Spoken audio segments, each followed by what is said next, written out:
अहम खबर अपने नाज़रीन तक पहुंचाएंगे। कराची से इस्लामाबाद सुबह 7 बजे रवाना होने वाली PIE की परवाज ताखिर का शिकार है, जिसके सबब परवाज के मुसाफिर लाउंज में परवाज के मुंतजिर हैं। क्या वजूहात हैं, जानेंगे। डॉन न्यूज़ के नुमाइंदे सैयद वसीम हमारे साथ मौजूद हैं। जी वसीम, बताइएगा।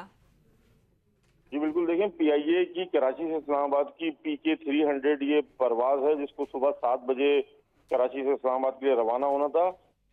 तहम जराये ये बताते हैं कि इंजीनियरिंग स्टाफ की जानिब से एहतजाज की वजह से ये फ्लाइट अपने मुकर्रर वक्त पर रवाना नहीं हो सकी है।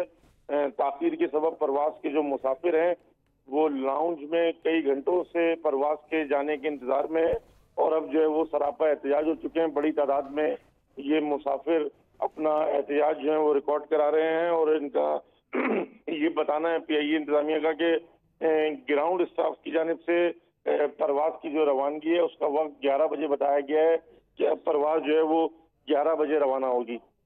बहुत शुक्रिया आपका वसीम, तफसीली तौर पर आगाह करने के लिए।